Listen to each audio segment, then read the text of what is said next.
Bonsoir à tous. À cette heure, vous avez la capsule santé avec Kérit Mas-Michel. Donc aujourd'hui, nous allons vous présenter le tabagisme.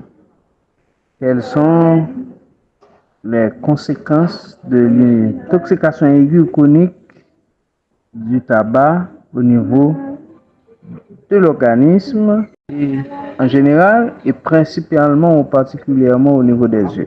Par définition, le tabagisme est l'intoxication aiguë ou chronique de nature physiologique et psychologique provoquée par l'abus du tabac. Donc, par extension, ce terme peut désigner également la consommation de tabac en général.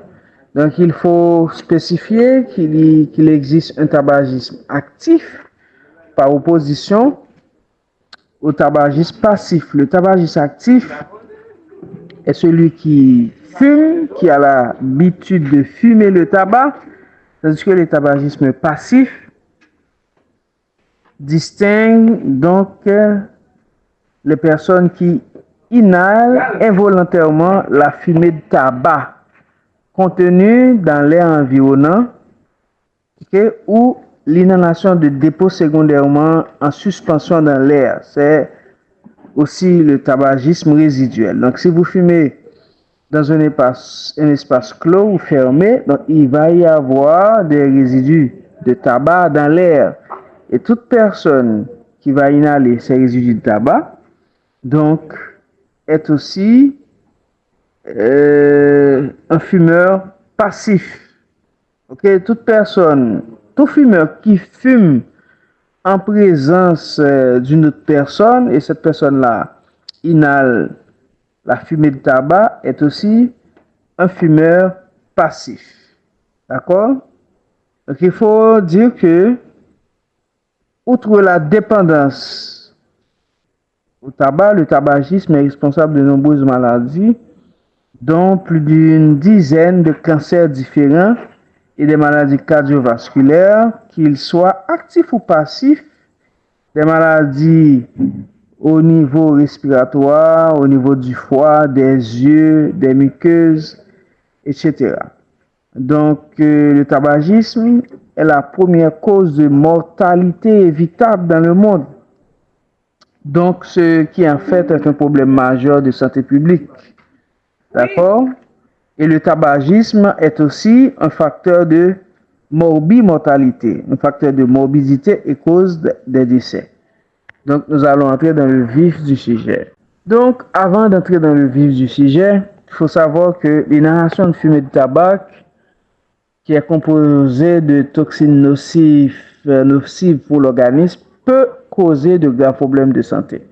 Donc, les toxines passent des poumons à la circulation sanguine, répandant donc ces substances toxiques dans tout le corps, y compris au niveau des yeux. Ok? Maintenant, quels sont les types de toxines qu'on retrouve dans le tabac ou présentes dans la fumée de tabac? Il faut dire que le tabagisme est une cause connue ou probable de plus de 40 maladies débilitantes et souvent mortelles qui affectent les poumons, le cœur et d'autres organismes. C'est un rappel. Il n'y a aucun degré de sécurité à l'exposition à la fumée de tabac. De plus, les filtres des cigarettes n'empêchent pas les substances toxiques de la fumée d'entrer dans l'organisme, que ce soit la personne qui fume ou la personne qui inhale la fumée du tabac. D'accord? La fumée de tabac contient des substances chimiques toxiques comme le monoxyde d'azote, le monoxyde de carbone, le formaldéhyde et cyanure d'hydrogène. Okay? L'exposition aux toxines présentes dans la fumée secondaire peut entraîner un cancer ou une maladie cardiaque, pulmonaire et va affecter la santé même des bébés et des enfants. Quelqu'un qui fume 10 cigarettes par jour et inhale 10 bouffées par cigarette inhale des substances chimiques nocives 36 500 fois par année. Maintenant, la fumée de tabac contient plus de 7000 substances chimiques Donc 80 substances sont connues comme étant cancérigènes. Certaines de ces substances-là se trouvent naturellement dans le tabac, tandis que d'autres se forment lors de la combustion. Ok? La combustion, quand on allume le cigare, excusez-moi, ou le tabac, ou la pipe, donc il va y avoir donc de composition de plus de 80 substances, ok, de plus de 40 substances qui vont se former lors de la combustion, d'accord? Une personne s'expose à ces substances chimiques chaque fois qu'elle fume un produit de tabac ou qu'elle en respire la fumée secondaire. Donc, la fumée de tabac contient plusieurs toxines dangereuses, le goudron, ok, le monoxyde de carbone, le formaldéhyde, le cyanure d'hydrogène, le benzène, le cadmium et la nicotine. Le goudron. Dans la fumée de tabac, le goudron est un résidu bouillant, collant, contenant de centaines de substances chimiques, dont bon nombre sont connus pour leur cancérogénicité. Donc, il ne faut pas confondre le goudron du tabac avec le goudron utilisé dans l'asphalte ou dans les canoës, ok, ou dans les toitures. Donc c'est différent. Le goudron qui est libéré dans la fumée de tabac sous forme de minuscules particules qui traversent le filtre de la cigarette et sont inhalées dans les poumons. Donc le goudron de la fumée de tabac paralyse et peut même détruire les cils vibratiles qu'on trouve au niveau de la bronchite, ok, donc au niveau des voies respiratoires. Le monoxyde de carbone est présent dans la fumée de tabac en raison de la combustion du tabac. Il réduit la capacité des globules rouges à fournir de l'oxygène au tissu, ce qui va endommager le corps, plus particulièrement le système cardiovasculaire. Donc ce gaz incolore, inodore et potentiellement mortel se retrouve aussi dans les gaz d'échappement des automobiles et des fournaises mal entretenues. Le formaldéhyde est classé par le Centre international de recherche sur le cancer comme une substance cancérigène chez les humains. Chez les personnes exposées à la fumée de tabac, il contribue à faire apparaître une irritation des yeux, du nez et de la gorge. Donc le formaldéhyde est responsable des symptômes oculaires. En outre, il peut causer le cancer au niveau du nasopharynx, soit au niveau du nez, de la cavité buccale et au niveau de la gorge et au niveau des yeux aussi. Donc le cyanure d'hydrogène est considéré comme l'un des agents les plus toxiques de la fumée de tabac. De nombreux effets toxiques à court et à long terme de la fumée de tabac sont associés au cyanure d'hydrogène. L'inhalation de cette toxine peut causer un malaise, peut causer de l'agitation, des nausées et des vomissements. Okay?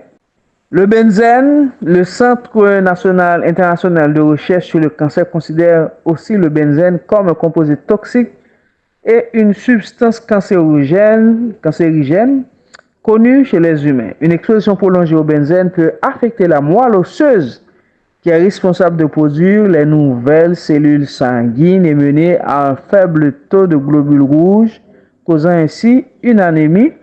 Okay? On estime donc que l'exposition au benzène est associée au risque accru de leucémie, un cancer qui se développe dans la moelle osseuse. On a le cadmium aussi présent dans la fumée de tabac, selon le Centre international de recherche sur le cancer. Le cadmium est un métal lourd cancérigène présent dans la fumée de tabac. Il peut endommager les cellules qui tapissent les vaisseaux sanguins. Donc, des concentrations élevées de cadmium dans le corps contribuent aux maladies cardiaques et au cancer du poumon. On a la nicotine. La nicotine est naturellement présente dans les plantes de tabac et est responsable de la dépendance à ce produit. Alors, elle agit sur le cerveau en créant une sensation de plaisir chez la personne qui consomme du tabac, ce qui renforce le désir d'en consommer davantage au jour le jour. Bien que la nicotine ne soit pas l'une des causes principales de maladies causées par le tabac, elle génère la dépendance aux produits du tabac et contribue par le fait même à l'exposition aux autres composantes néfastes de la fumée de tabac. Ok? Il faut savoir que la nicotine aussi peut nuire à la santé des bébés à naître et augmenter les risques d'accouchement prématuré, de morti-naissance, de malformation. Elle peut être aussi néfaste au développement du cerveau des enfants jusqu'à l'adolescence. Donc on voulait quand même voir la composition de la fumée de tabac. Donc on résume donc les éléments, les substances trouvées au niveau de la fumée du tabac. Maintenant, on va voir donc les conséquences du tabagisme au niveau des yeux. D'accord? Donc, comment le tabac affecte-t-il notre vision ou votre vision? Donc, on vient de voir que l'inhalation de fumée de tabac, qui est composée de toxines nocives pour l'organisme, peut causer de graves problèmes de santé. Et on a dit que les toxines passent des poumons à la circulation sanguine, donc répandant donc ces substances toxiques dans tout le corps, y compris au niveau des yeux. Donc, pour quelqu'un qui fume, à quoi cette personne peut s'attendre comme répercussion au niveau des yeux? À part que le tabagisme peut augmenter le risque de souffrir de maladies cardiovasculaires, mais il peut aussi augmenter le risque de souffrir des maladies oculaires suivantes. En tout premier lieu, le cataracte. À tout âge, le tabac peut augmenter le risque de cataracte. La cataracte, qui est la pathologie qui apparaît le plus fréquemment chez les fumeurs, provoque une vision floue et opaque. Donc, cette personne-là doit être opérée par une chirurgie pour la cataracte. On peut aussi avoir un syndrome de sec. Le syndrome de sec, c'est quoi? C'est un trouble qui se produit lorsque les yeux ne produisent pas assez de larmes. Le tabac aggrave les symptômes de cette pathologie puisqu'il provoque une sécheresse oculaire et une irritation. Donc, disons bien qu'une personne qui n'avait pas de problème de syndrome sec, donc quand cette personne-là commence à fumer, donc elle va développer ce problème-là. Il faut savoir que on a ce qu'on appelle un film lacrymal en avant de la cornée. Cette film lacrymal a 3 couches. Il a une couche lipidique qui est faite de graisse, une couche aqueuse qui est faite d'eau et une couche séreuse qui est faite de cellules en globules, qui a donc des anticorps, Et pour que la lame reste étalée sur la cornée, il faut qu'il y ait la couche lipidique qui sert et qui empêche la lame d'être évaporée. Au contact des yeux à l'air. Donc, cette couche-là permet au film lacrymal de rester en place ou aux lames de rester en place sur la cornée. Mais dès qu'il y a un déséquilibre au niveau des couches du film lacrymal, on va avoir un syndrome de sec. On peut avoir la couche lipidique, on a les glandes de Mébomus ou les glandes de Zeiss ou de Zeiss ne sécrètent pas assez de lipides pour permettre au film lacrymal de rester installé et rester sur la cornée. Donc ça va favoriser un syndrome de sec qualitatif puisqu'il n'y a pas de lame. Donc il n'y a pas de couche lipidique, la lame va être évaporée. On a besoin aussi de la couche aqueuse pour lubrifier la cornée parce que la cornée, à chaque battement, à chaque clin d'œil, la lame s'étale sur la cornée et permet à la cornée d'être lubrifiée. Donc si la cornée n'est pas lubrifiée, on va avoir une irritation des yeux, rougeur va apparaître et larmoiement, donc et même prurite. Et on peut avoir une opacification de la cornée puisque il faut qu'il y ait ces 3 couches de lame sur la cornée pour que la cornée reste transparente et que les rayons lumineux puissent passer au travers de la cornée, atteindre le cristallin et atteindre la rétine pour qu'on ait donc une image nette de l'objet. D'accord? Donc, Donc, quand les yeux n'ont pas assez de larmes, donc pas assez de bons types, on a la quantité et la qualité. Donc, nos yeux vont présenter des démangeaisons, des brûlures, ils vont devenir rouges. Et si vous avez déjà les yeux secs, surtout chez les personnes âgées, les personnes qui sont sous thérapie antihypertensive, hypotenseur, les personnes qui sont sous diurétique, ok, les personnes diabétiques, ces personnes-là ont plus de risque à souffrir de syndrome sec. Et vous, si vous avez donc ces facteurs de risque-là et vous fumez, donc votre œil sec sera de plus en plus sévère, ok, et ça va prendre du temps à traiter. Maintenant, avec le syndrome, avec le tabac, le tabagisme, on peut avoir une dégénérescence maculaire associée à l'âge. La dégénérescence maculaire, généralement, l'âge est un facteur de risque autour de 50 ans et ça touche plus de femmes, presque les femmes que les hommes. Donc, avec le tabagisme, quand on parle de la macula, c'est la zone de vision centrale. Et, ok, quand cette zone-là est touchée, donc on a une dégénérescence maculaire, soit liée à l'âge et avec facteur de risque, le tabac qui va enclencher donc cette pathologie, on va avoir une perte de la vision centrale. Et dans ce cas, la vision centrale va être floue et la vision périphérique ou latérale va être conservée. OK? Donc, je vous ai dit que la rétine, je vous ai parlé de la rétine qui a plusieurs composants. Il y a l'émergence de la tête du nerf optique, donc le nerf optique. Il y a la macula, qui est un temporal du nerf optique, qui est la zone de vision centrale, qui est importante, qui est riche en bâtonnets et en cônes, en cellules des photorécepteurs, cônes et bâtonnets. Si cette zone-là est endommagée, ça va provoquer, je vous dis, une perte centrale de la vision. Et dans ce cas, il n'y aura pas de solution pour ce trouble qui peut causer de graves troubles visuels. On n'a pas de traitement jusqu'à date pour la dégénérescence maculaire liée à l'âge. OK? Donc, dès que cette pathologie s'installe, on a deux formes. Une forme sec, une forme exudative. Le forme exudatif, c'est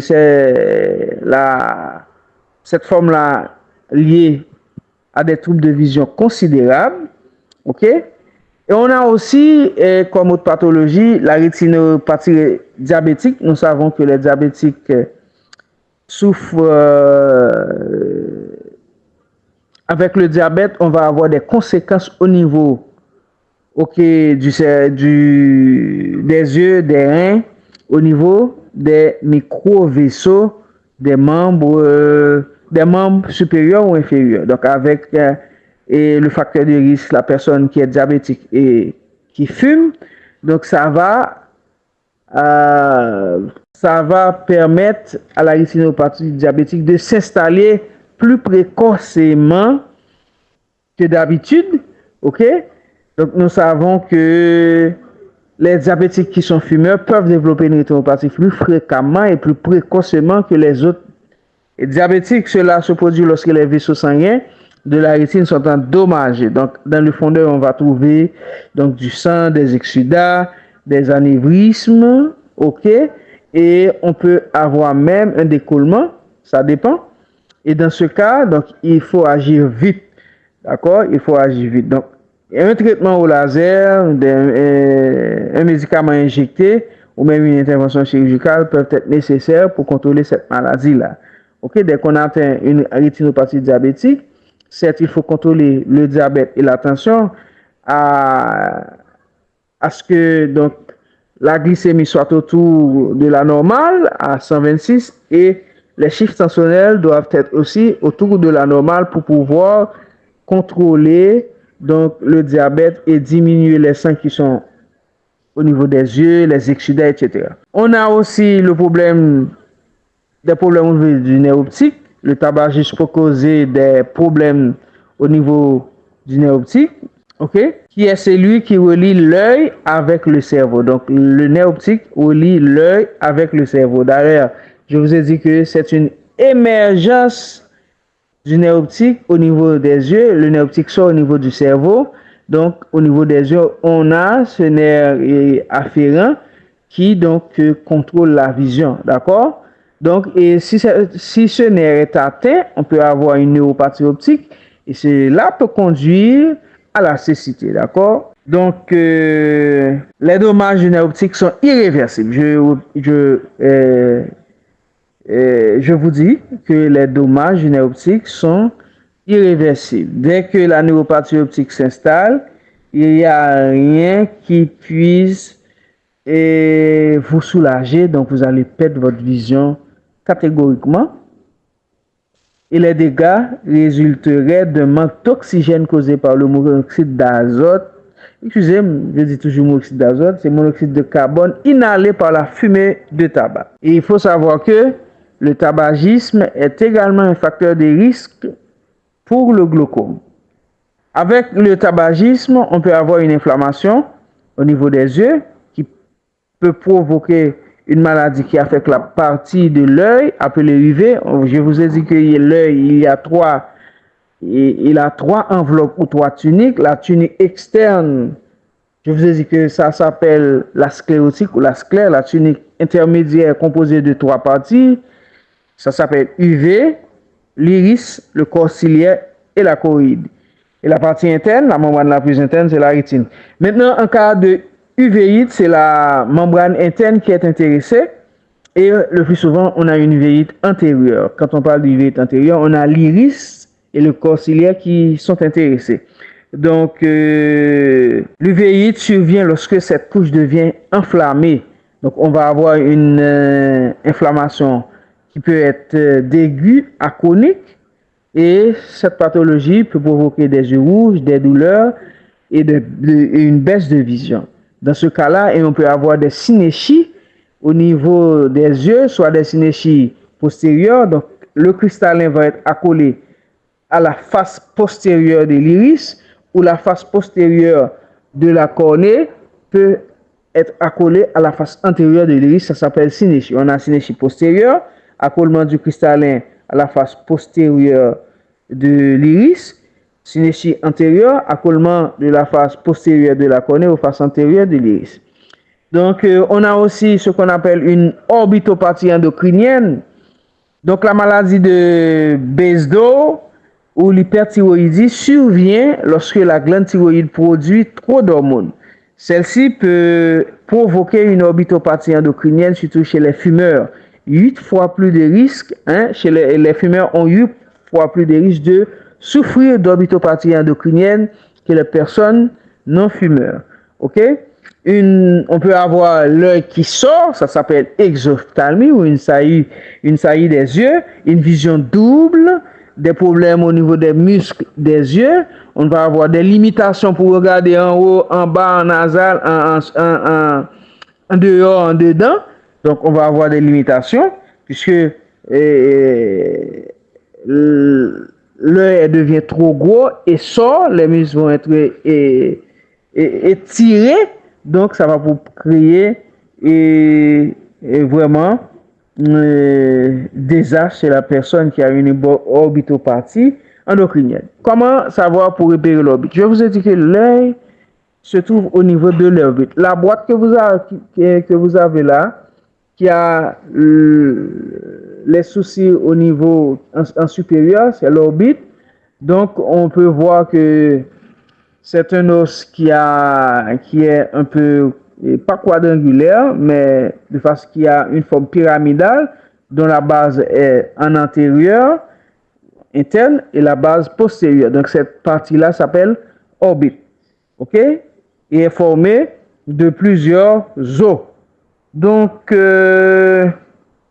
il faut savoir que l'orbitopathie endocrinienne peut parfois entraîner une déficience visuelle permanente et la personne peut perdre l'œil.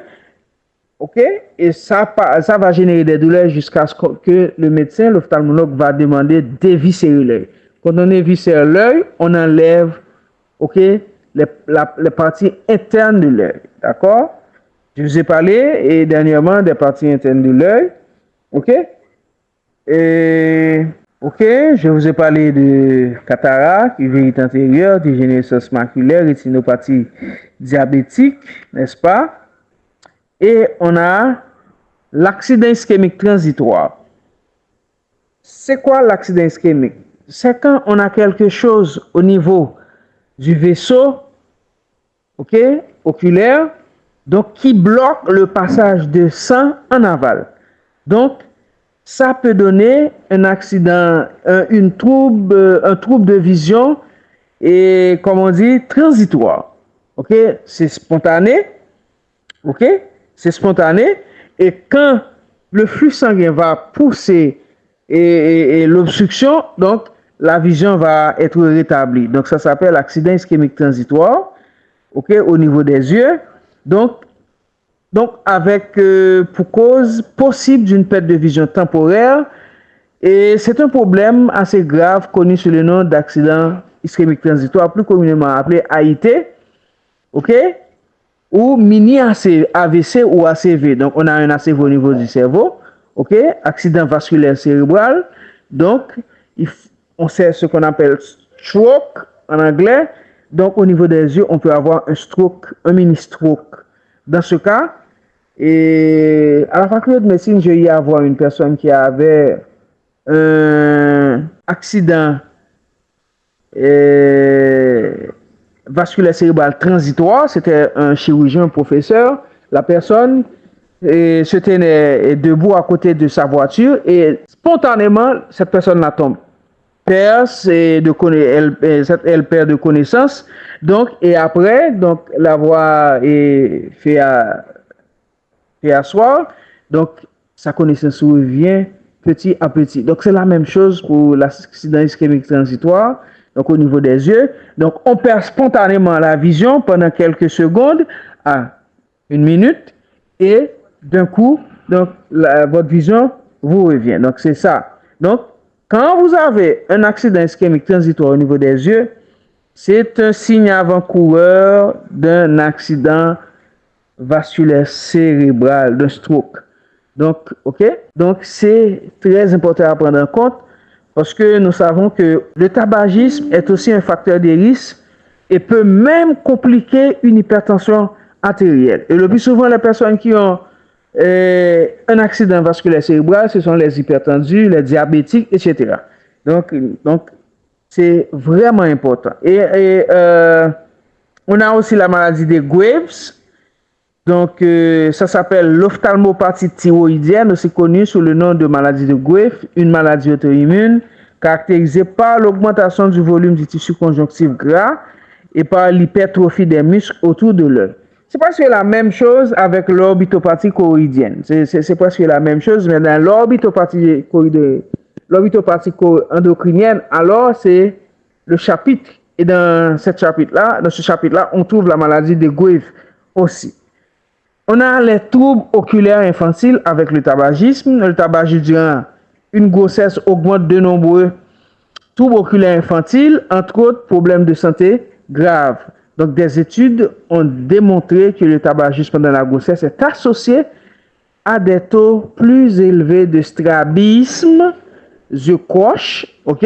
En Haïti, on s'appelle ça yeux verron. Est associé aussi avec des erreurs de réfraction, de rétinopathie, erreur de réfraction, pour laquelle vous allez porter des verres correcteurs, OK? Et de rétinopathie. D'accord? Donc, c'est très, très important.